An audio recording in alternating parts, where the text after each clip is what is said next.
Bonjour à tous, soyez les bienvenus. C'est l'heure du grand dossier sur LCI avec ce thème. Ce soir, face à Vladimir Poutine, l'OTAN se mobilise. Les chefs d'état-major de l'Alliance sont réunis cet après-midi pour mettre en place les garanties de sécurité de l'Ukraine. C'est en train de prendre forme. Des soldats français et britanniques sur le sol ukrainien.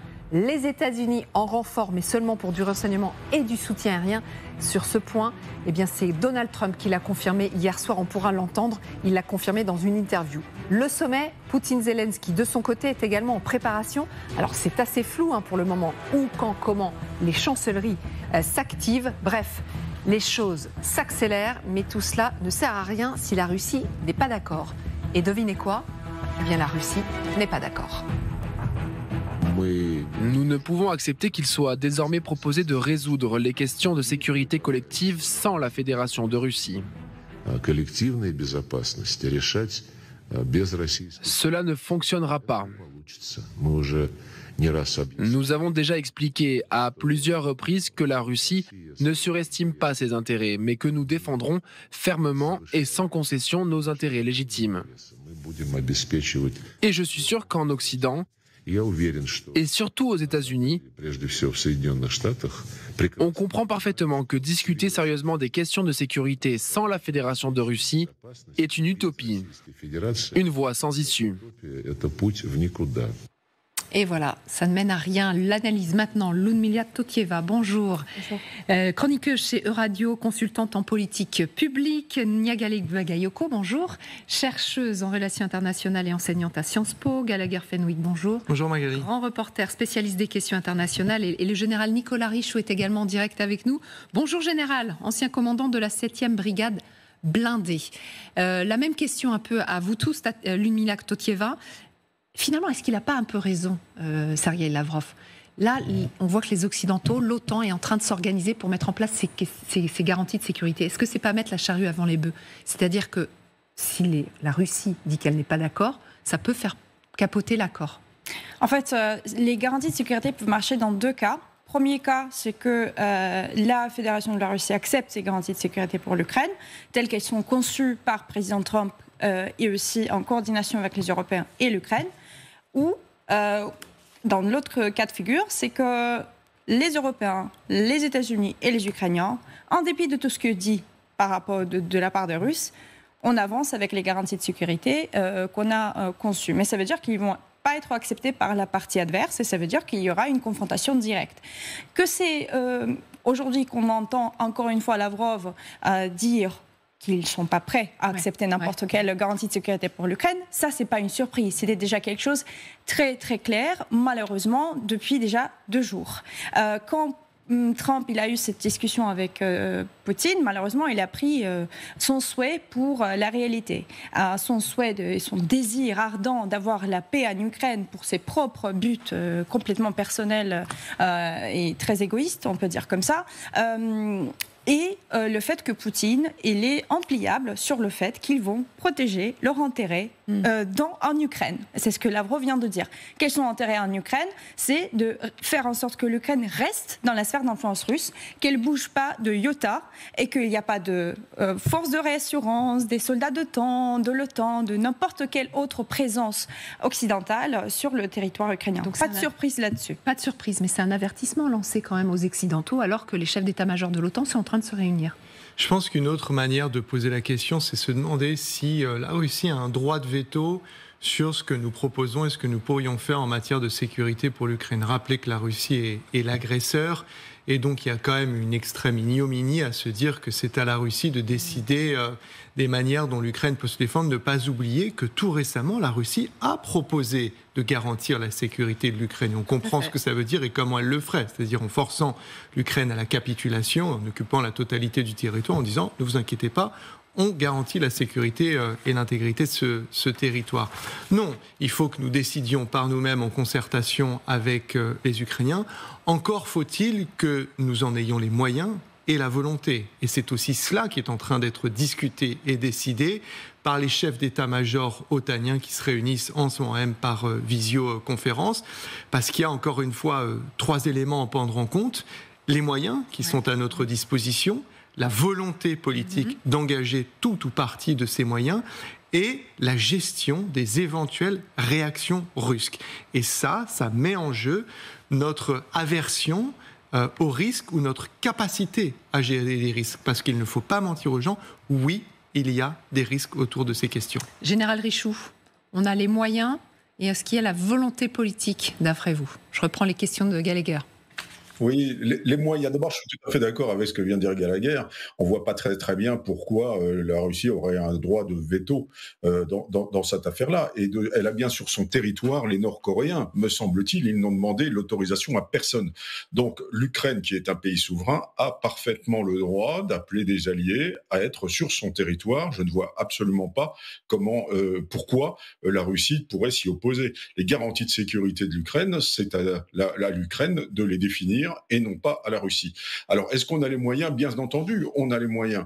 L'OTAN, c'est quand même une très très grosse alliance, on a beaucoup de choses. La vérité, c'est y a-t-il la volonté politique? Et là, je suis beaucoup moins serein. On a bien vu que les lâchetés, ça arrive de temps en temps, entre alliés. Est-ce qu'il faut, au sein de l'OTAN, quand même une unanimité sur le sujet? Comment ça va se décider? Est-ce qu'on sera capable de mettre en place une coalition malgré le veto russe? Là, j'en doute fort. On a bien vu déjà quand il y a eu les propositions de la France pour faire une force de réassurance, quand on s'est retourné, même les Britanniques avaient disparu à un moment donné. Donc on nous dit qu'il y a une quinzaine de pays qui seraient d'accord pour suivre, pour faire cette coalition.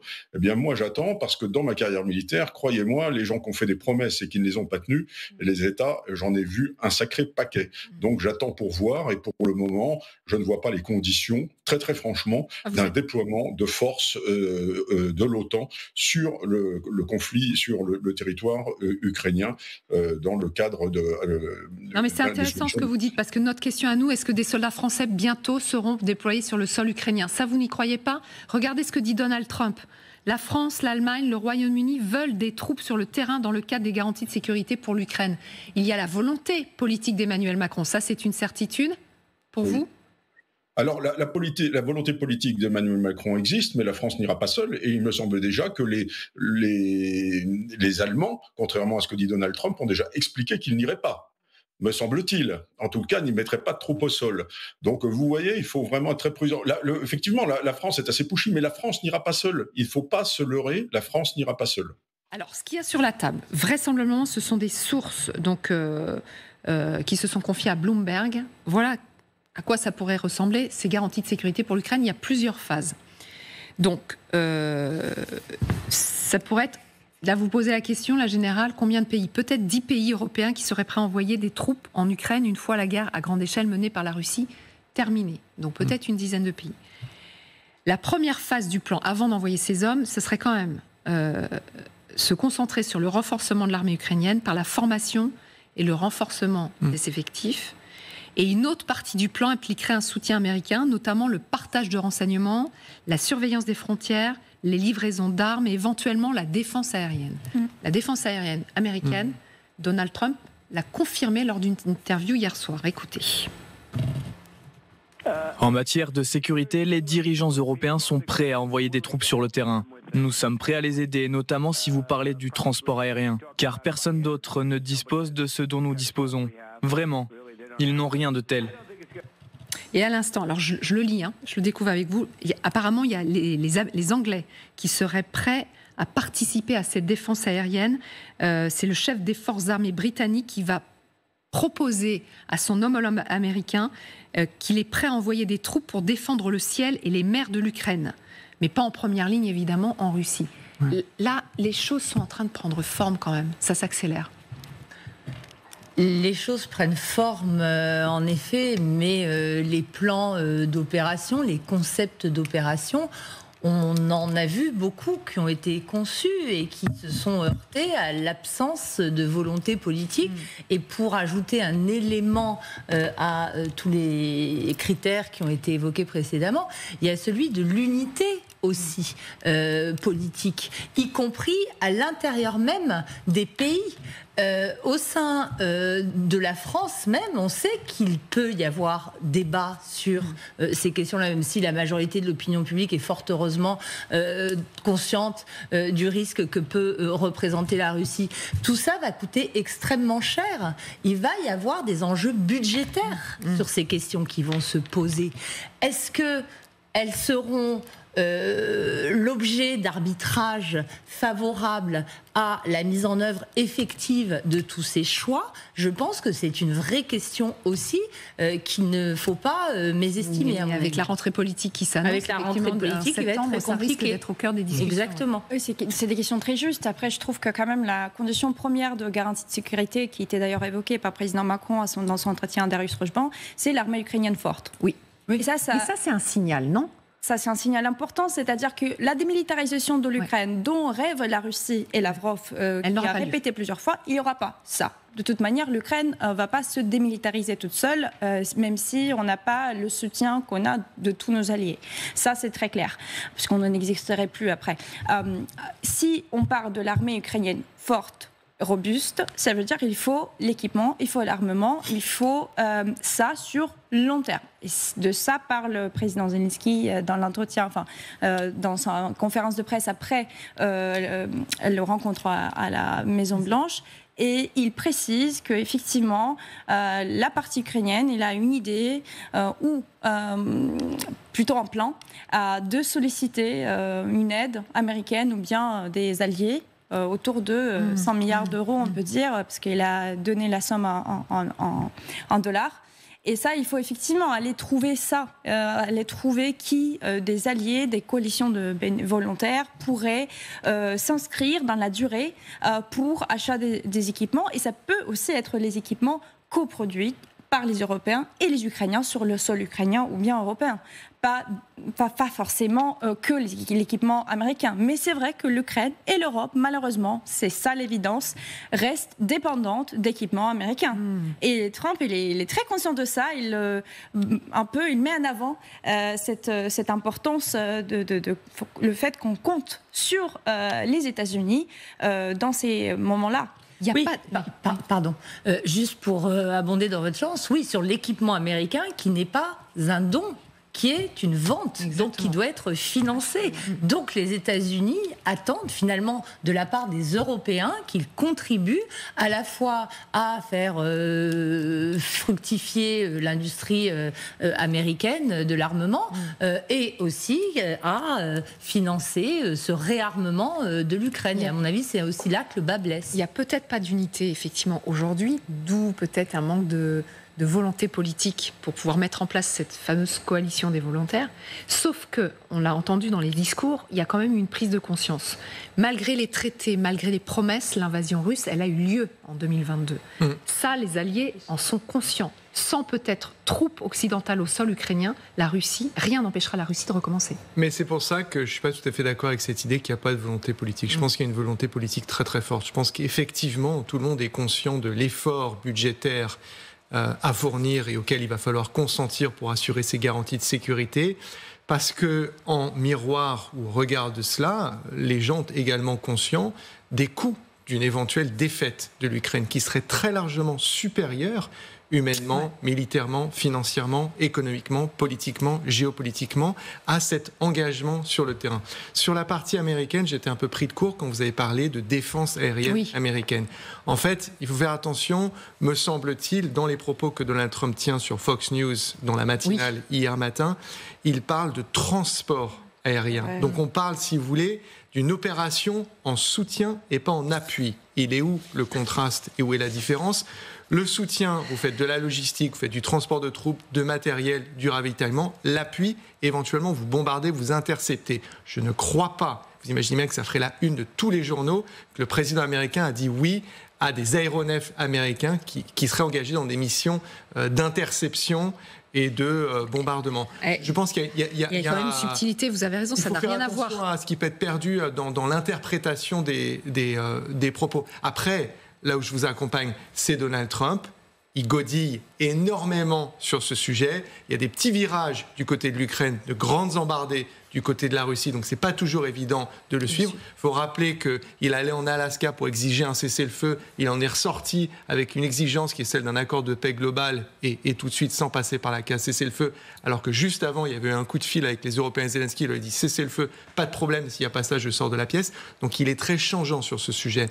Après, il y a une institution dont quasiment personne ne parle, qui s'appelle l'ONU, qui permettrait un déploiement de troupes, qui permettrait dans un premier temps, de quoi est-ce qu'on a besoin ? Une armée ukrainienne forte, 800, 900 000 hommes, correctement, et femmes correctement équipées, bien évidemment, mais on a besoin de surveillance et d'observation, ce qu'on appelle le monitoring dans le jargon. Et il y a un savoir-faire du côté de l'ONU.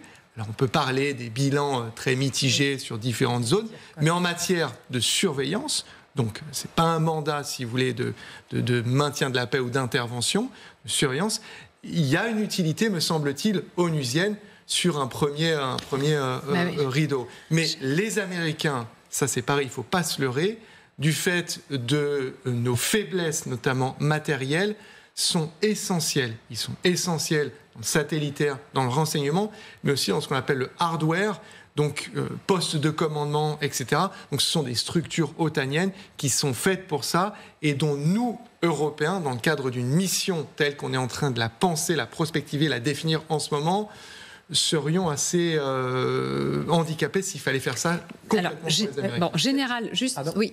Non, sur l'ONU, c'est très intéressant ce que vous évoquez.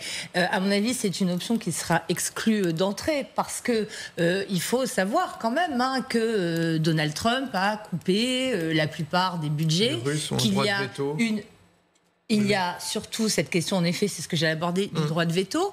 Il y a aujourd'hui des restrictions budgétaires sur absolument tous les dossiers, mais d'une manière générale, en effet, on s'aperçoit qu'on est face à l'effondrement de tout le système multilatéral qui a été mis sur pied depuis 30 ans, en fait, depuis la fin de la guerre froide. Qui est en train de se réinventer. Et on le voit, bien entendu, du côté des Nations Unies.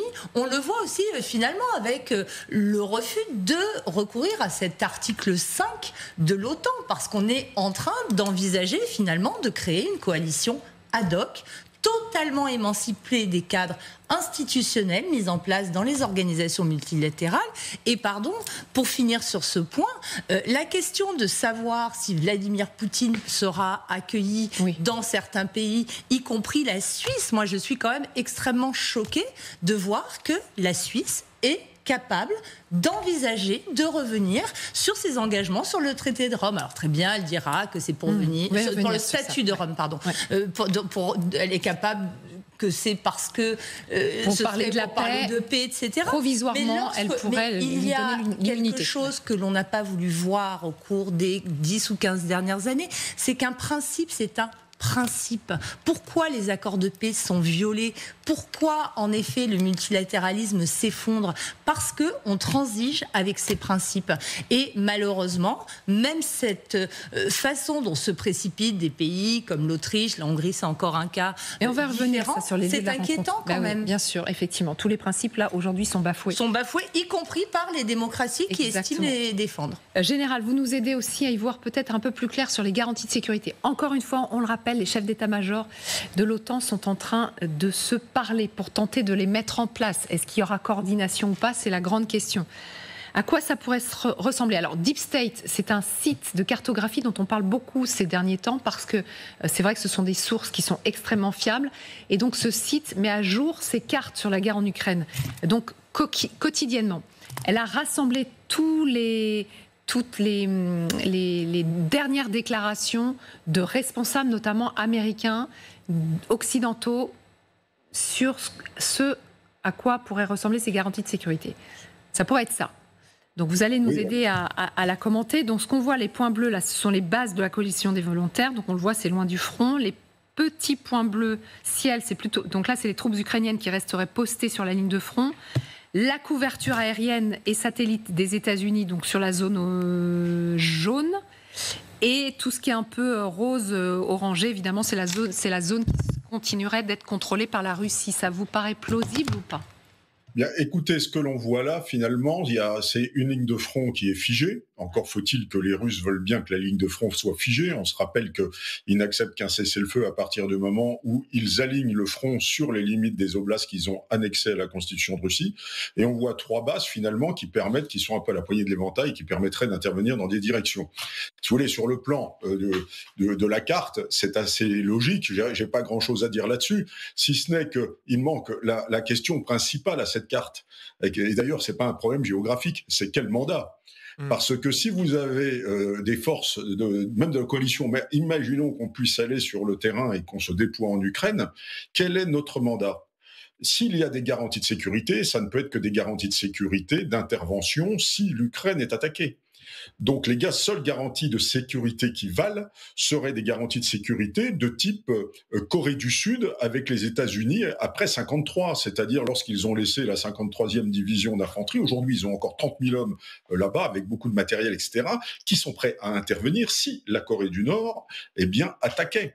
Si il y a un mandat qui est simplement d'être dans des bases pour montrer à l'Ukraine qu'on est là et puis qu'il n'y a pas un mandat fort qui nous permette d'intervenir, et comment arrive ce mandat d'ailleurs, parce que c'est un mandat des Nations Unies. D'où vient-il ce mandat ? Il faut l'accord des Russes pour avoir un mandat. Ça ne sert à rien. Une coalition de rassurance, le seul modèle qui vale, c'est soit, par exemple, l'adhésion à l'OTAN, mais on voit bien que c'est totalement irréalisable pour le moment, soit une coalition comme celle-là, avec des forces, mais des forces qui soient prêtes à s'engager. Mais pas seulement à terre, également en l'air. Et c'est là qu'on revient aussi au soutien aérien. Là, je suis aussi à nouveau d'accord avec Gallagher, je le suis souvent.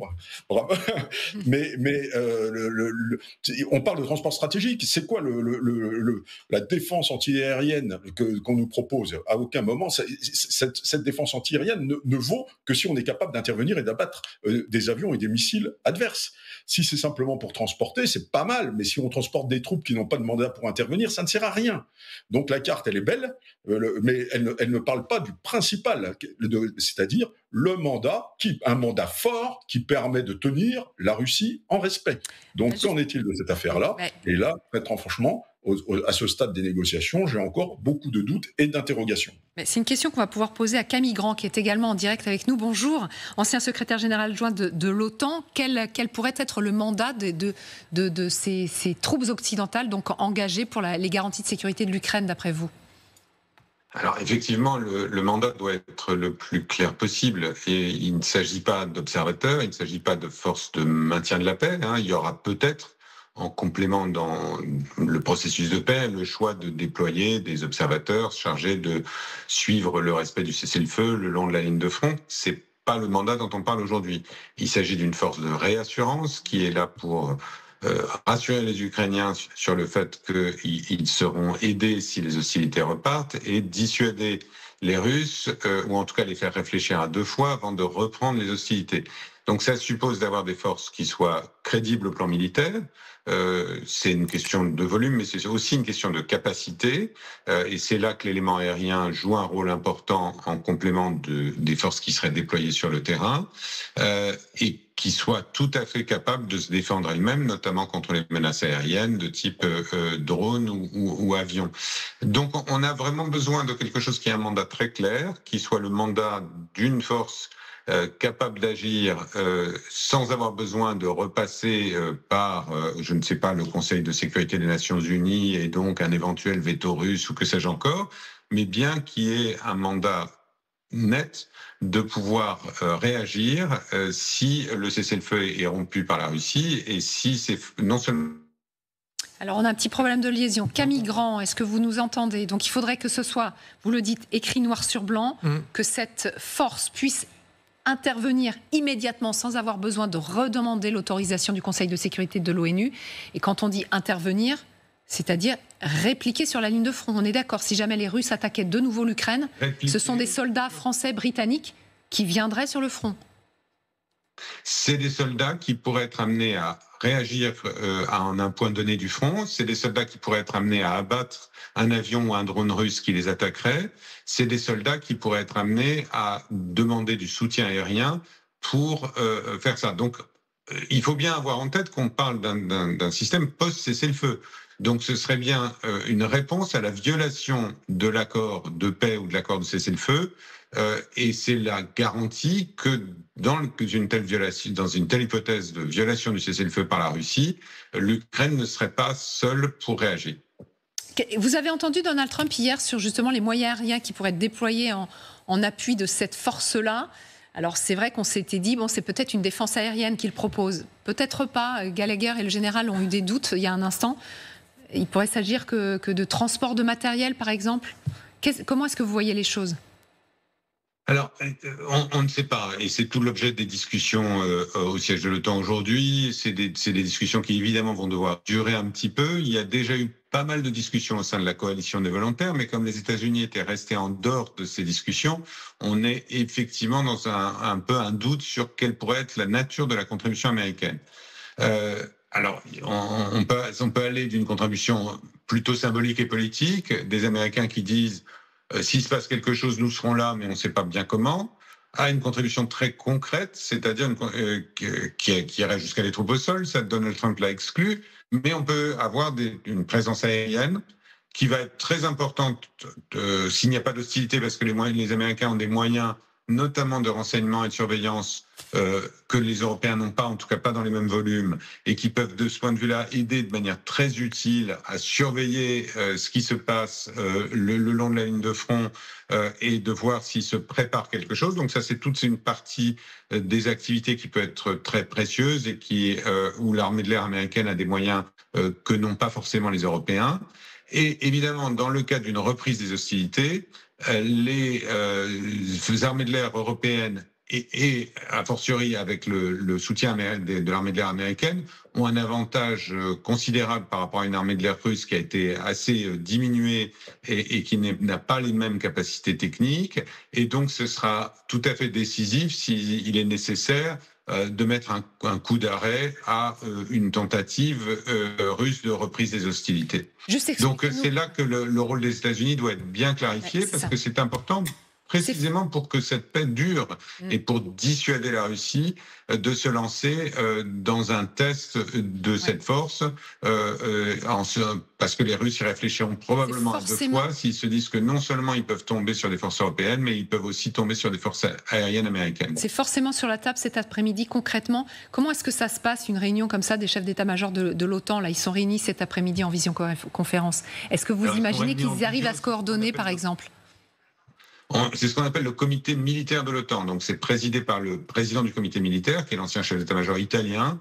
Et il y a tous les chefs d'état-major de l'Alliance, des 32 pays de l'Alliance, qui se réunissent. Alors, je ne sais pas si, dans le cas d'espèce, on a l'intégralité des chefs d'état-major ou seulement ceux qui sont prêts à contribuer. Ça n'a pas ça n'est pas une réunion formelle comme celle qu'on voit là des chefs d'État et de gouvernement. Hein. C'est le niveau militaire, mais c'est l'instance militaire la plus élevée de l'OTAN, le comité militaire. Alors, c'est un échange de vues entre ces chefs d'état-major qui vont tous faire part de leurs préoccupations, de leur disponibilité à participer, j'imagine, et qui vont échanger sur quel est le modèle qui serait acceptable pour eux pour cette force de réassurance. Est-ce qu'ils estiment que 15 ou 20 000 hommes suffisent? Est-ce qu'ils sont prêts à mettre des moyens aériens et quelle est la nature de ces moyens aériens? Est-ce qu'ils veulent qu'il y ait une force d'extraction qui puisse soutenir ces moyens sur place? Donc il y a toute une discussion très militaire qui doit avoir lieu, ne serait-ce que parce que les Russes comme les Ukrainiens vont être très attentifs à la réalité de l'offre. Il ne s'agit pas de faire une offre qui soit, j'ai envie de dire, bidon et virtuelle. Il faut avoir une offre qui soit très précise et concrète, de manière à ce que les Ukrainiens sachent les garanties de sécurité dont ils bénéficient et que les Russes comprennent. Et les Russes sont très attentifs aux équilibres et aux rapports de force militaire, à la chose militaire. Ils ont un très bon renseignement militaire, donc ils sauront ce que les pays engagés sont prêts à faire, et il faut pouvoir leur signaler de manière tout à fait claire. Donc c'est du concret qui est en train d'être discuté cet après-midi. Merci beaucoup Camille Grand d'avoir répondu à nos questions très précisément donc sur LCI en direct cet après-midi. Il y a des vraies attentes des Ukrainiens. On le rappelle, ça va très très vite. Tout a commencé vendredi en Alaska, ça s'est poursuivi à Washington lundi. Après, il y a eu la coalition des volontaires qui s'est réunie hier. Et puis là, les chefs d'état-major de l'OTAN. Est-ce que les Ukrainiens, il y a une espèce de fébrilité en se disant c'est notre avenir en train de se jouer là? Je pense que chez les Ukrainiens, il y a une compréhension très claire que notre avenir est que entre nos mains. Et qu'on ne peut pas vraiment compter sur la bonne volonté et la volonté politique qui perdure chez nos alliés. Malheureusement, la manière dont Poutine essaie de déstabiliser l'Europe, essayer de diviser les Européens sur la question européenne et sur plein d'autres questions, justement en jouant sur des questions de politique interne, comme l'immigration ou bien autres sujets sociétaux. Ça, c'est une manière de déstabiliser. Et par la déstabilisation, je veux dire changement, parce qu'on a quand même des échéances électorales, changement du gouvernement. Qu'est-ce qui pourrait à l'Ukraine garantir qu'aujourd'hui, avec le président Macron qui est tellement vraiment en tête de file des Européens, il est en train de faire un effort considérable au sein de coalition des volontaires. Qu'est-ce qui me dit que dans 2 ans, ça sera lui? Ça ne sera pas lui déjà, pour des raisons aussi du fait qu'il a fait déjà 2 mandats, mais il n'y a pas de garantie auprès des Ukrainiens que les Occidentaux sont là pour longtemps. Par contre, ce qui est important, c'est qu'il y a la compréhension chez les Européens que leur avenir dépend de ce qui se passe en Ukraine. Et leur avenir, c'est ça qui change par rapport à avant. La sécurité, l'architecture de la sécurité et comment on va pouvoir évoluer, y compris économiquement et sociétalement, dans le cadre où, par exemple, l'Ukraine gagne ou l'Ukraine perd. Enfin, il y a 2 scénarios très différents et ça va avoir une répercussion énorme sur l'Europe. Parce que vous avez raison. Quand on parle de garantie de sécurité, ça peut être un concept un peu nébuleux. On voit auprès de l'opinion publique française, en fait, on voit que ce n'est pas très concret dans leur esprit. Sauf qu'en fait, c'est capital ce qui est en train de se jouer aujourd'hui. Pas seulement, effectivement, pour les Ukrainiens. Mais M. Grand, dans son intervention tout à l'heure, il y a quelques minutes, a offert 2 ingrédients. À la fois la masse, donc le volume, et les capacités. Et quand vous les mélangez, en fait, ça donne l'ingrédient clé, à savoir la crédibilité de cette garantie. Ça a été dit et répété. La première garantie de sécurité, c'est une armée ukrainienne avec du volume, 800, 900 000 hommes et femmes, et des capacités propres, puisque l'Ukraine aujourd'hui, sur la ligne de contact, utilise à peu près 40% de ce qu'elle utilise est conçu, fabriqué, produit en Ukraine. Mais c'est aussi, j'allais dire, pour ce qui est des forces de réassurance en deuxième rideau, une feuille de route qui soit très très claire. Et c'est pour ça qu'il ne faut pas, comme vous le dites, que ce soit nébuleux, parce que les Ukrainiens ont en mémoire des documents qui ont été signés, qui n'étaient pas très très clairs, un peu vaporeux, gazeux, et on en voit le résultat. Donc ils veulent des choses qui soient juridiquement contraignantes et le plus précis possible. Et c'est pour ça que ces réunions-là, au niveau politique et militaire, sont de la plus haute importance. Mais après, le diable est dans les détails. Combien de personnel ? Quel matériel? Quelle configuration? Quel mandat? Combien d'années? Quel financement? D'où? Pour combien de temps? Et vous essayez, ça c'est un travail de prospective qui est extrêmement compliqué, mais que les militaires connaissent par cœur, dans le scénario, un drone Shahed arrive, qui fait quoi? Ah oui, tous les détails doivent être marqués. Il faut être le plus précis possible, parce que c'est le concept d'opération. Voilà, vous avez parfois des moments où vous pensez, à tort ou à raison, être dans une espèce de zone grise et vous ne savez pas, est-ce que là on intervient, est-ce qu'on n'intervient pas? Et ça peut donner des résultats catastrophiques. Général, sur les hommes qu'on doit mobiliser sur le sol ukrainien, on aura une échelle ou pas? Ou c'est trop tôt? Alors moi, je pense que s'il y a moins de 50 000 hommes, c'est pas la peine d'y aller. C'est un conflit avec une puissance considérable de l'autre côté. Je crois qu'en Corée du Sud, les Américains ont gardé à peu près 30 000 hommes. Enfin, la Corée du Nord, c'est pas tout à fait la menace de l'armée russe. Alors, arrivera-t-on à mobiliser 50 000 hommes? À mon avis, ça me paraît très, très, très compliqué. Ensuite, la garantie de sécurité... Oui, 50 000 hommes, pardonnez-moi, général. En dessous, c'est pas la peine d'y aller. Mais on est capable de les fournir? Oui, si vous y allez avec 10 000 hommes en tout et pour tout, eh bien, vous ne serez pas crédible vis-à-vis de Vladimir Poutine. C'est ça. Mais on peut le faire. Il faut une force qui soit une force de coercition, qui soit capable à un moment de taper si ça ne va pas. Et la garantie de sécurité, elle se résume à une seule phrase. pas deux, une. En plus du mandat, c'est sommes-nous prêts à faire la guerre ? C'est-à-dire, demain, Vladimir Poutine viole les conventions. Sommes-nous prêts à utiliser cette arme ?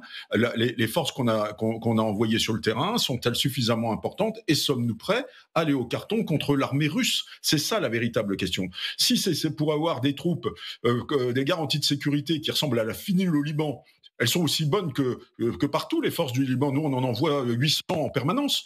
Le vrai problème, c'est le mandat, et ils n'ont pas le droit d'intervenir, ils n'ont le droit de rien faire, et on est les spectateurs impuissants d'un désastre mondial. Ouais. Et donc, si c'est pour faire la même chose là-bas, ce n'est absolument c'est absolument pas souhaitable de le faire. Ouais. La question, c'est, sommes-nous prêts à faire la guerre si demain ça rééclate sur la ligne de front. Et on revient à la volonté politique. De répondre à cette question, c'est pas la peine d'y aller. C'est ça. Gallagher, non, mon général, j'ai une question pour vous. Vous mentionniez le chiffre de 50 000 hommes.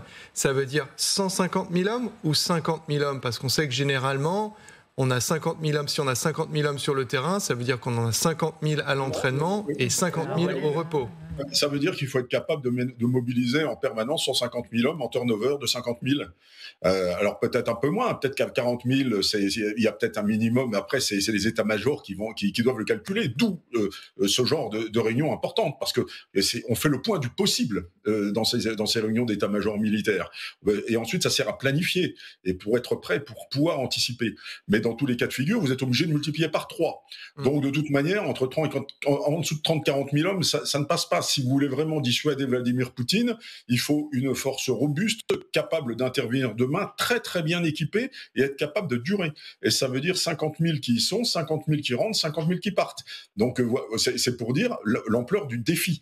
Et aujourd'hui, je ne suis pas du tout certain qu'on soit capable d'aligner des effectifs comme ça dans la durée. D'accord. Donc si c'est pour y aller avec une force de 5, 7, 10 000 hommes, je pense que Poutine va rigoler en face. Hein. Oui. Il en a 7 ou 800 000.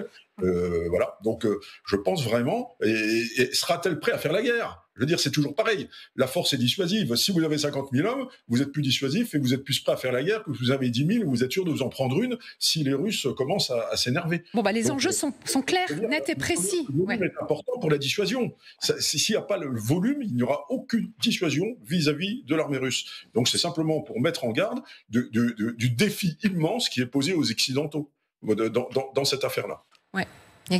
D'autant que pour compléter ce qui vient de se dire, pour le cas spécifiquement français, se pose aussi la question de l'extension de la protection nucléaire qui a été brandie et évoquée également, avec le cas très particulier de la France, qui est la seule à disposer de cette véritable indépendance. Et les escarmouches, ou plus exactement les passes d'armes véritables que l'on voit actuellement entre le président Macron et Vladimir Poutine laisse entendre que les tensions sont extrêmement fortes entre ces deux pays eux-mêmes. Bien sûr, oui. Ça a pris quand même aux Européens à peu près 11 ans pour comprendre que la Russie est une menace existentielle à leur porte. Aujourd'hui, on est déjà 3 ans en retard par rapport à la production d'armement qu'il faudrait avoir pour que l'Europe ne soit pas si dépendante des États-Unis et qu'elle puisse se projeter d'une manière un peu plus indépendante et dans cette stratégie qui pourrait être à discuter par les Européens. Et malheureusement, de point de vue de beaucoup d'Ukrainiens, toutes ces discussions, ils sont très importantes. C'est important qu'ils ont lieu. Je veux dire, les chefs d'état-major qui se consultent, en fait, comment on peut faire, comment on peut assurer ça. Mais le défi des Ukrainiens et de l'Ukraine aujourd'hui, il est vraiment dans le terme de short term. C'est vraiment pas dans le long terme. C'est court terme. On voit, même s'il y aura peut-être un déploiement d'une force d'assurance, encore faut-il une volonté politique d'aller contre la décision de Poutine de ne pas avoir cette force sur le territoire ukrainien. Bon, ça, je suis pas sûre. Il faut que l'Ukraine arrive à mobiliser les financements pour financer son armée. Parce que pour l'instant, la seule garantie de sécurité robuste qui reste pour l'Ukraine, c'est son armée. Les Ukrainiens sont profondément convaincus que l'armée ukrainienne, déjà depuis 4 ans, mais depuis 11 ans, c'est ça qui nous fait tenir. C'est ça qui fait que l'Ukraine tient. C'est parce qu'il y a des hommes et des femmes qui aujourd'hui, malgré le fait que là, la pénurie d'armes, malgré toutes les promesses qui étaient faites et qui n'étaient pas accomplies par rapport aux Occidentaux, face à toute l'hypocrisie aussi de Donald Trump, par exemple, et de toute cette farce qu'on voit devant nos yeux, qui nous coûte des vies chaque jour, c'est eux, c'est cette armée ukrainienne qui défend. Alors, pour aujourd'hui, la question clé et primordiale et première question, c'est comment organiser la défense de l'Ukraine sur long terme pour qu'elle puisse tenir tête à Poutine. Alors, l'émission m'échappe totalement, je vous l'avoue. C'est-à-dire que quand on l'a préparé, les garanties de sécurité, on pensait tenir dessus quelques minutes. Vous êtes tous passionnés par le sujet parce qu'on comprend l'enjeu qui est colossal.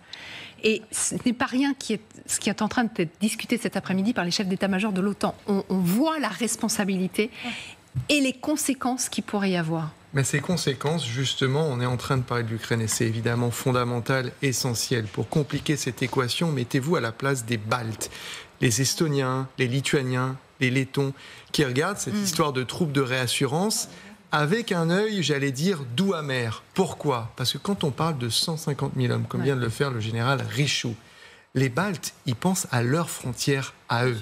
Et donc, ils sont, ça peut paraître un peu contre-intuitif, un peu timides, voire sceptiques sur cette histoire, parce qu'ils se disent bien, attendez, quand on parle de capacité et de volonté, et qu'on voit, comme le disait très bien Ludmila Totieva à l'instant, que depuis 11 ans, ça a été quand même relativement timoré et tardif, il ne faudrait pas qu'on soit déshabillé pour essayer d'habiller correctement l'Ukraine.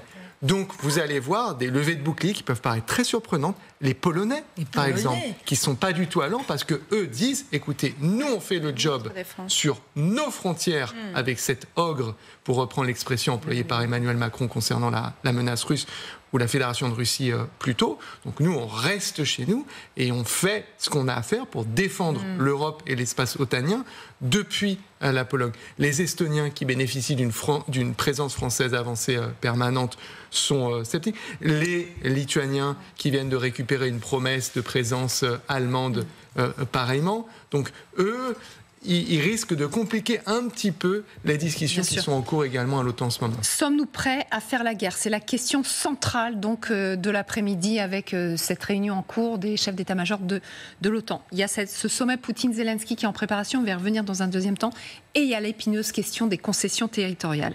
Et regardez ce qu'a dit Donald Trump hier, une grande partie du territoire ukrainien donc, a été conquise.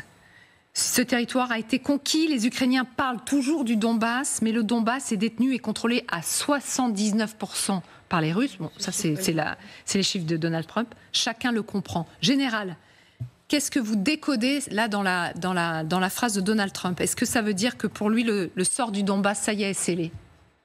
Ah oui, je pense, oui. C'est-à-dire que dans la volonté de paix de Donald Trump, il y a forcément le renoncement par l'Ukraine à une partie de son territoire. Je pense que c'est ça qu'il est en train de dire. D'ailleurs, le Donbass, je ne sais pas s'il est contrôlé à 79%, mais l'oblast de Donetsk doit être à 75% à peu près. Celui de Luhansk, qui est un petit peu au nord, est quasiment à 100%. Donc ça doit être le chiffre est assez crédible aujourd'hui. Mais ça veut dire effectivement que dans un deal de paix, eh bien, il faut que l'Ukraine, si vous voulez, c'est une chance d'aboutir, l'Ukraine va devoir renoncer à une partie de son territoire. C'est en tout cas ce que souhaite Donald Trump. Et puis de l'autre côté, eh bien, il faut des garanties de sécurité crédibles pour assurer à l'Ukraine que ça recommence pas demain. C'est ça, en fait, l'équilibre. Mais dans tous les cas de figure, je doute fort que les Ukrainiens soient en mesure d'apprécier ce genre de déclaration et de céder tous ces territoires à Vladimir Poutine dans les conditions que l'on connaît aujourd'hui. Mais alors, dans le même temps, Donald Trump affirme que l'Ukraine va récupérer beaucoup de terres. Là, on l'écoute, le président américain. Ouais. Écoutez, tout le monde peut jouer les gentils et tout ça. Mais vous savez, l'Ukraine va retrouver sa vie d'avant. Les gens ne seront plus tués partout. Et ils vont récupérer beaucoup de terres. Mais c'était une guerre. Et la Russie est une nation militaire puissante. Que cela plaise ou non. Général, qu'est-ce qu'il dit là ? Beaucoup de terres, qu'est-ce que ça veut dire ? Il sous-entend que les Ukrainiens doivent céder le Donbass. En échange, ils vont récupérer les 2 petites poches qui avaient été, j'ai peine à dire conquises, mais par les Russes soumis à Kharkiv. Oui, oui, oui. Alors, il y a peut-être matière à un petit échange parce qu'on oublie toujours que les Ukrainiens occupent à peu près 80 km² du territoire russe dans la poche de Koursk, dont ils ont été à peu près évacués, mais 80 km² sur le territoire russe, ça, c'est peut-être une matière à échange. En tous les cas, beaucoup de terres, non, ça sera absolument minime parce que le gros du deal, c'est de laisser à Vladimir Poutine les 19-20% du territoire ukrainien qu'il a envahi et conquis. Donc je crois que le marché de toute manière est un marché de dupes, peut-être acceptable par les Ukrainiens, il n'y a qu'eux qui peuvent le dire, à partir du moment où l'Ukraine est solidement ancrée à l'ouest avec des garanties de sécurité solides. Je pense que c'est peut-être la seule chose qui pourrait peut-être les inciter à un moment à un principe de réalité, de rapport de force. Mais en tout cas, moi mon analyse actuellement, c'est qu'il n'y a absolument rien de prêt pour un quelconque cessez-le-feu et pour une cessation des hostilités, car il n'y a rien d'acceptable pour les Ukrainiens, et je pense que Vladimir Poutine n'a renoncé en rien à achever les conquêtes des oblasts qu'il a annexés de facto à la République de Russie. Il y a aussi une autre chiffre qui manque dans ce tweet de Trump, dans cette communication de sa part, depuis 11 ans. Parce que c'est depuis 11 ans que le Donbass, il est le sujet de la guerre ou objet de la guerre en Ukraine. Et ce que aussi, il y a un autre chiffre qui était soulevé par le président Zelensky et par le président Macron après, c'est que depuis 1000 jours que les Russes se battent en Ukraine, ils ont pu occuper moins d'1% du territoire ukrainien. Alors, et c'est d'ailleurs de ça que, apparemment, le président Zelensky a parlé avec Donald Trump face à cette carte. Vous vous rappelez cette image de la carte, tous les deux face à la carte, avec des justement chiffres un peu truqués sur la région de Donetsk. Je ne serais pas étonnée si c'était la carte de Poutine qui était filée avec des chiffres à Trump. Il n'a pas vérifié, il l'a juste mis comme ça. Mais le point de vue change quand on dit depuis 1000 jours. Donc, c'est-à-dire depuis novembre 2022. Souvenez-vous, on est dans la première année de guerre. Depuis novembre 2022, les Russes n'ont réussi à s'emparer que de 1% du territoire ukrainien. Et ça change quand même la perspective. Ça montre que c'est pas l'armée russe qui est puissante, c'est l'armée ukrainienne qui est puissante. Avec les alliés qui ont pu arrêter ce tort. Mais l'armée ukrainienne qui n'est pas en mesure non plus de récupérer ce territoire dans le pour l'instant, on n'est pas capable de faire ça. Il y a autre chose qui n'est pas dit, mais fortement suggéré dans ces paroles de Donald Trump. C'est cette idée qui circule qu'il faudrait céder. Le général Richoud rappelait la partie de l'oblast de Donetsk qui n'a pas été conquise par les Russes, qui comprend des villes fortifiées comme Kramatorsk et Slaviansk, donc c'est environ 4000 km².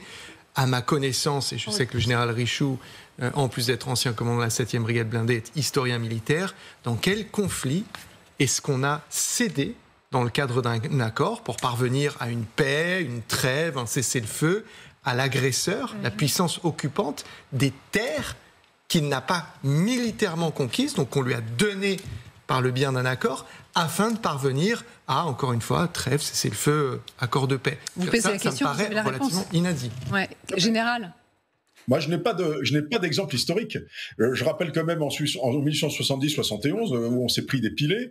On a résisté notamment au nord à Bitche et au sud à Belfort et Montbéliard, etc., que ce sont des villes qui sont restées à la France. Donc, on ne peut pas prétendre annexer des territoires qui n'ont pas été conquis par la force. Quand on le conquiert par la force, après, il y a une situation de fait. Très bien. Bon, ils sont là, on ne peut pas les évacuer. Mais ça voudrait dire qu'on abandonne une partie du territoire qu'on a défendu victorieusement pendant des années. C'est vrai que moi, je n'ai pas d'exemple historique où c'est arrivé, et donc je crois que ce sont des exigences qui sont absolument pas réalistes de la part de Poutine. Il le sait, et donc il veut continuer sa guerre. C'est comme ça que je le vois. Et moi, je reste aujourd'hui, j'ai peut-être tort, et je peux me tromper, je reste quand même assez pessimiste sur les chances de règlement du conflit à court terme. En tous les cas, peut-être un cessez-le-feu, mais en aucun cas, très certainement pas un accord de paix. Ça me semble absolument à des années-lumière de ce que l'on peut voir de la situation sur le terrain et des antagonismes, des protagonistes qui sont en Ukraine entre les Ukrainiens et les Russes. Merci beaucoup, Général Richoud, d'avoir été en direct cet après-midi avec nous dans le grand dossier. Toujours extrêmement intéressant d'avoir votre point de vue. je voulais, enchaîner parce qu'on ce qu'on voit, c'est quand même l'activisme là de Donald Trump sur la question ukrainienne, parce qu'il a un but, et on va le rappeler, c'est le prix Nobel de la paix. C'est pas du tout une lubie, c'est vraiment un objectif qu'il poursuit. Et on a un petit peu mieux compris son obsession, parce que ça va au-delà du prix Nobel de la paix. C'est peut-être pour laver ses péchés qu'il fait ça. Il l'a confié hier, il veut mettre fin à la guerre en Ukraine, parce qu'il veut essayer d'aller au paradis. J'entends dire que je ne suis pas bien placée, que je suis vraiment au bas de l'échelle, donc grâce à cette action, peut-être qu'il pourrait trouver grâce à Dieu. Ça va être une conversation assez philosophique, je vous le disais. D'abord, on va partir à Washington. Hélène, pour essayer de comprendre un peu mieux ce qui se passe. Hélène Bonnet, est-ce que dans la presse américaine, cette image de Donald Trump faiseur de paix commence à se dessiner ou pas ? Alors dans une partie de la presse, oui, parce que la Maison-Blanche fait beaucoup d'efforts pour mettre en avant l'activisme de Donald Trump en expliquant qu'il est un game changer, un élément qui permet de faire avancer les choses, que lui seul peut ramener Vladimir Poutine à la table des négociations et qu'il arrive à faire ce qu'aucune autre administration n'a fait avant lui, à savoir tenter de trouver des solutions à la guerre en Ukraine. Et cette idée, elle est relayée par une partie de la presse conservatrice. Et d'ailleurs, vous avez cité cette phrase de Donald Trump qu'il a donnée lors d'une interview hier. Il sait à qui il s'adresse et à quel électorat il s'adresse en disant ça. Et puis vous avez aussi des républicains qui font campagne pour qu'il obtienne le prix Nobel, qui ont écrit au comité Nobel en disant que c'était à lui que devait revenir cette récompense. Vous avez même une partie de la presse démocrate qui relaie certaines voix, qui salue cet activisme de Donald Trump, ce volontarisme, et qui salue aussi le bouger sur la question des garanties de sécurité que les Américains seraient prêts à fournir à l'Ukraine. Donc tout cela est plutôt positif pour le président, mais vous avez aussi quand même des critiques qui s'expriment, notamment sur le fait que Donald Trump a en quelque sorte mis la charrue avant les bœufs en organisant des 2 sommets tape à l'œil avant de rentrer vraiment dans le fond des discussions. Et d'ailleurs ce matin, les propos du ministre des Affaires étrangères, Sergueï Lavrov, sont relayés sur l'idée que les discussions ne peuvent pas se faire sans les Russes, que c'est une voie sans issue. Et ici, eh bien, ça sème une forme de confusion. Est-ce qu'il y a une réelle avancée de la part de Donald Trump? Est-ce qu'on est dans le statu quo? Certains disent qu'il n'a pas suffisamment encore mis la pression sur les Russes en mettant des sanctions. Donc vous voyez qu'il y a débat. Ce qu'on peut dire, c'est que la correspondante de CNN qui se trouvait à la Maison-Blanche il y a quelques minutes a pu parler à des officiels et qu'elle confirme que les discussions autour d'une rencontre Volodymyr Zelensky et Vladimir Poutine sont toujours en cours, avec les pistes déjà évoquées, la Hongrie ou la Suisse comme lieu de rencontre. Donc Donald Trump reste mobilisé sur cette question. C'est l'idée qui est véhiculée. Merci beaucoup Hélène, avec Morgan Pope depuis Washington. Je me tourne vers Gallagher Fenwick, avec votre point de vue d'Américain sur cette question, parce que nous, ça nous échappe, et nous, évidemment, nous, ici en France, cette motivation spirituelle, elle est tout à fait sérieuse. Alors, ma nationalité n'est pas une forme d'expertise, donc là, je suis non, mais la perdu que vous. La perception aux États-Unis n'est pas la même qu'en France. Oui. Alors, quand vous associez, je veux dire, Donald Trump et spiritualité, je disais, il y a une forme d'étincelle, enfin, de court-circuit dans mon esprit. Non, en revanche, pas mal de penseurs, d'idéologues autour de Donald Trump que je lis, que j'écoute, etc., ne cessent de répéter que le prix Nobel est effectivement une obsession chez lui. Moi, j'étais très sceptique par rapport à ça, mais effectivement, il est obsédé. Alors après, pourquoi? Pour des raisons spirituelles. Certains disent parce que Barack Obama, qu'il déteste au plus haut point, l'a eu, parce qu'il est dans son 2e mandat, et même s'il y a des questions concernant l'éventualité d'un 3e mandat anticonstitutionnel, mais ça n'a pas l'air de trop les gêner, il est quand même en train de réfléchir à ce qu'il va laisser derrière lui, et que même pour Donald Trump, un prix Nobel, ça n'est pas rien. Donc, effectivement, d'où, et ça, je l'avoue, ça m'étonne, cet entêtement sur cette question. Et pourquoi je vous dis que ça m'étonne? Parce qu'il aurait très bien pu s'en débarrasser. Il n'a cessé de faire planer la menace du désengagement. L'Ukraine, là je peux vous parler en tant qu'Américain, c'est très très loin pour les États-Unis. C'est assez, pour reprendre votre expression, nébuleux, gazeux, vaporeux, lointain, distant. Mais il y tient. Et il n'arrête pas de dire, c'est le conflit le plus difficile auquel je ne me suis jamais attelé. Alors il est dans l'hyperbole quand il dit, alors il disait j'en ai réglé 6, maintenant il dit qu'il en a réglé 7, ce qui n'est pas tout à fait exact, mais bon, je referme cette parenthèse. Mais en tous les cas, il est assez obstiné sur cette question, il est très actif, et je pense d'ailleurs, et j'en termine par là, que ça gêne Vladimir Poutine, qui aimerait énormément que les Américains se désengagent du volet géopolitique ukrainien pour se concentrer sur la normalisation Washington-Moscou, reprise des liaisons aériennes, travail habituel entre les ambassades et puis surtout commerce, Arctique, intelligence artificielle, hydrocarbures et tout ce qu'on peut imaginer. L'obsession de Donald Trump. Pardon, Pascal Boniface nous attend. Excusez-moi de vous couper la parole décidément. Directeur fondateur de l'IRIS, co-auteur avec Hubert Védrine de l'Atlas des crises et des conflits aux éditions Armand Collin. Pascal Boniface, votre analyse à vous, Donald Trump s'active pour obtenir le prix Nobel de la paix, mais surtout, dit-elle, pour pouvoir aller au paradis si possible. Cette dimension religieuse, elle nous est un peu étrangère en France, c'est plus naturel aux États-Unis ? Oui, enfin, je ne suis pas sûr que Donald Trump y croit lui-même. Disons que son mode de vie, son comportement, on n'est quand même pas sur la base d'une stricte obédience chrétienne, mais il sait que ça plaît à son lectorat, qui a un sentiment religieux très développé. Il y a une religiosité très développée aux États-Unis, beaucoup plus que dans notre pays. Et donc là, il se reste sur son lectorat.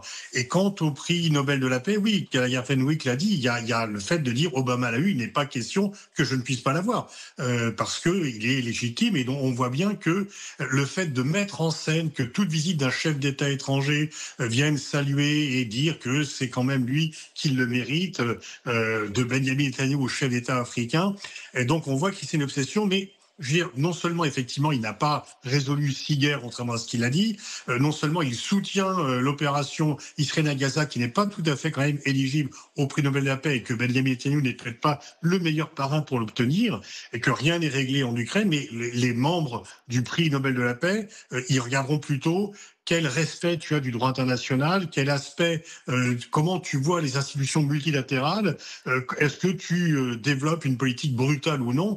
Et donc, même s'il y avait un deal, même si il y avait une paix en Ukraine, il n'est pas certain que cela suffise à emporter l'adhésion des jurés du prix Nobel de la paix, qui ne sont pas des chefs d'État qui doivent quémander ou qui essayent d'obtenir le soutien de Donald Trump. Niagale Bagayoko. 2 éléments rapides.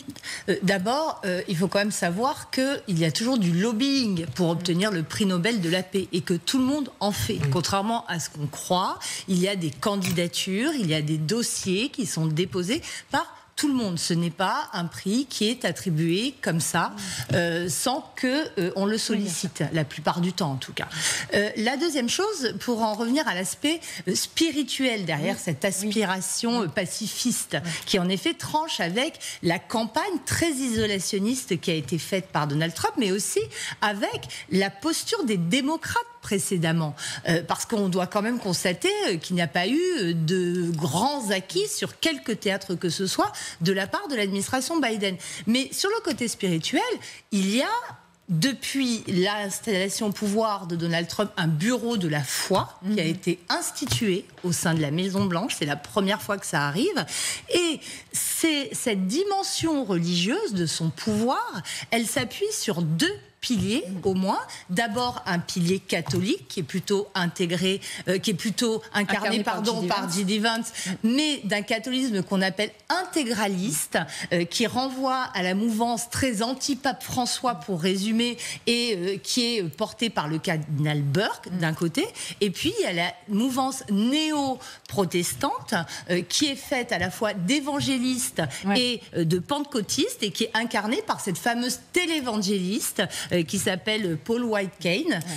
Donc la religion est au centre du pouvoir de Donald Trump. Du pouvoir. Et vraiment pour finir, selon le Pew Research Center, qui est spécialisé dans l'étude des religions, 80% des évangélistes et des pentecôtistes ont voté pour Donald Trump, non seulement en 2024, mais déjà en 2016. Donc il s'adresse à un certain électorat, évidemment, pour le dire. Voilà. Le point essentiel aussi, c'est ce sommet Poutine-Zelensky. Quand pourrait-il avoir lieu et où pourrait avoir lieu cette rencontre? Et le lieu n'est pas anodin. Il y a plusieurs villes qui ont été proposées ou qui se sont portées candidates. Et là, Gallagher, j'ai besoin de vous. On va partir donc à notre grand écran sur ces villes. On va en détailler quelques-unes. Vous allez nous dire si les options sont crédibles ou pas, quelle serait peut-être la meilleure option. Première option, c'est Budapest. Visiblement, ce serait la Maison-Blanche qui l'aurait proposé, donc c'est en Hongrie. Alors, avant de répondre à votre question, il faut garder à l'esprit que le choix du lieu pour une négociation diplomatique aussi sensible que celle qui implique les belligérants, l'Ukraine et la Russie, est loin d'être anodin. Donc, quand on va regarder ces villes, il faut garder à l'esprit plusieurs critères. Le premier, c'est dans la tradition, pas tout à fait dans un cadre traditionnel, mais c'est la neutralité. La neutralité, c'est quoi? C'est qu'on est dans un lieu qui ne participe pas au conflit, par exemple un pays tiers. Vous avez des villes qu'on associe généralement à cette notion de neutralité, on en reviendra, Genève notamment, et Istanbul ou Ankara, ou plutôt Vienne, j'allais dire. Ankara, on en parlera, c'est encore un autre exemple. L'autre critère qui est très important, Vladimir Poutine fait l'objet, depuis 2023, d'un mandat d'arrêt de la Cour pénale internationale. Or, à l'échelle du monde, vous avez quelques petites dizaines d'États seulement qui n'ont ni signé ni ratifié. Ça veut dire que normalement, je dis bien normalement, et on y reviendra avec quelques exemples, les États qui sont partis de la Cour et qui ont ratifié ont l'obligation de procéder à l'arrestation de Vladimir Poutine s'il venait à se rendre dans ces États, ce qui complique son déplacement, ce qui est le troisième critère. Il faut réfléchir au plan de vol de Vladimir Poutine. Est-ce qu'il est obligé, pour se rendre par exemple à Genève, d'emprunter l'espace aérien d'États qui sont partis à la Cour? Pourquoi est-ce qu'il faut y réfléchir? Parce que s'il y a une avarie et que l'avion est obligé en catastrophe de se poser, il se retrouve sur le territoire d'un État qui devrait procéder à son arrestation. Quatrième critère, enfin le dernier, il y en a d'autres, mais je m'arrête là, c'est la capacité à organiser un tel sommet. Vous imaginez bien qu'il y a des enjeux de sécurité qui sont absolument colossaux. Attentats, tentatives d'assassinat. Donc il faut aussi quand même savoir faire. Budapest, pourquoi est-ce qu'on parle beaucoup de cette ville? Elle tient le haut de la liste en ce moment. Viktor Orban, tout récemment, premier critère, il est sorti. Il s'est retiré du statut de Rome, donc qui régit la Cour pénale internationale, pour accueillir un autre criminel de guerre présumé, à savoir Benjamin Netanyahou, grand copain de Donald Trump. Il y a aussi plusieurs autres avantages, on l'a vu sur la carte. Pour aller à Budapest, le plan de vol, il est assez correct pour Vladimir Poutine.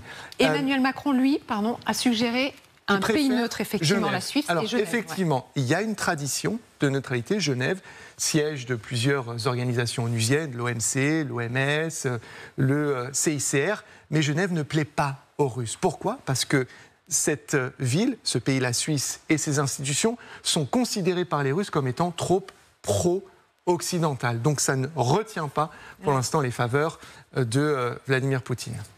On parle de pays neutre, alors là, c'est un État, effectivement, le Vatican. Le Vatican, alors là, Vatican, qui dit Vatican, dit Rome. L'ironie serait immense, un peu comme Budapest. On n'a pas parlé du fait que ce soit à Budapest qu'a été signé le mémorandum de 1994, violé par la Russie. Très rapidement, les Ukrainiens s'étaient départis de leurs armes nucléaires soviétiques. En contrepartie, on devait leur garantir, les Américains, les Britanniques et les Russes, l'intégrité, la souveraineté de leur territoire. On en voit le résultat. Rome, c'est là qu'a été adopté le traité qui fonde la Cour pénale internationale. Imaginez l'extrême ironie d'y accueillir un Vladimir Poutine, même si Giorgia Meloni, présidente du Conseil, y serait favorable. Alors là, on ne les voit pas forcément, mais il y a plusieurs villes qui circulent. Donc Vienne, Helsinki ou Minsk. Ça serait crédible, ça aussi? Alors Helsinki, on se rappelle, juillet 2018, que c'est là que Donald Trump et Vladimir Poutine s'étaient vus. Ils y seraient, donc ils savent faire. Sommet de chefs d'État très haute sécurité.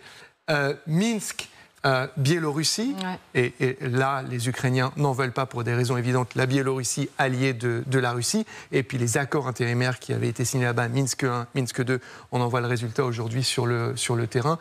Donc ces deux options ne sont pas du tout en haut de la liste pour le moment. Pourquoi pas Vienne, vous le disiez tout à l'heure. Enfin, Moscou, on l'a mis sur notre carte parce Moscou, que les j'ai Russes, entendu l'ambassadeur de France en Ukraine, Gaël Vessière, parler concernant cette suggestion russe de manœuvre dilatoire. C'est une manière très très polie de souligner le caractère complètement absurde de proposer à Zelensky de se rendre dans une capitale qui abrite un gouvernement qui a essayé au moins une douzaine de fois de le faire assassiner. Donc il va de soi que ce n'est pas... Que ce n'est pas une option sur la table pour les Ukrainiens. Et Volodymyr Zelensky n'a pas réfléchi 2 secondes. Il a tout de suite dit niet. Non. Niet, exactement. Et pas question que ce sommet entre donc le président ukrainien et le président russe ait lieu à Moscou. Quelle serait la meilleure option pour vous?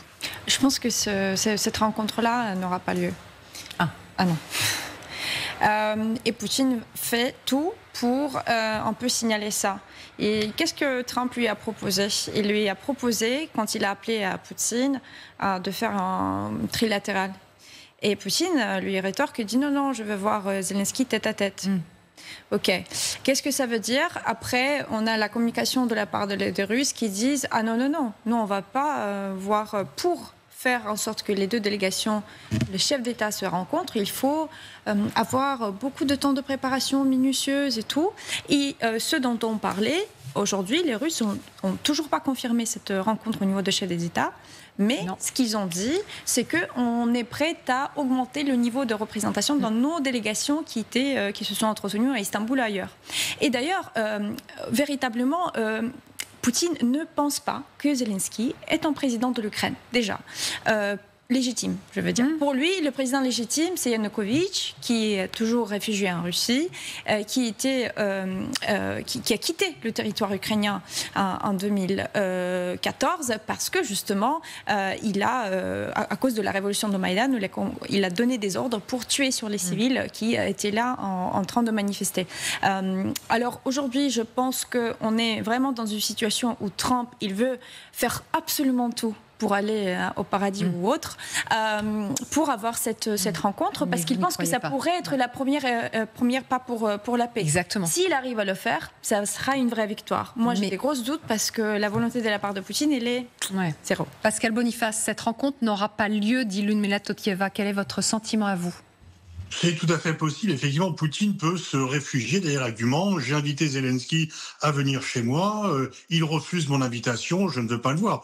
Et donc, pour l'instant, Poutine veut à la fois continuer la guerre et continuer les négociations. Et le meilleur moyen de continuer les deux, c'est de faire croire qu'on va se rencontrer et de ne pas se rencontrer.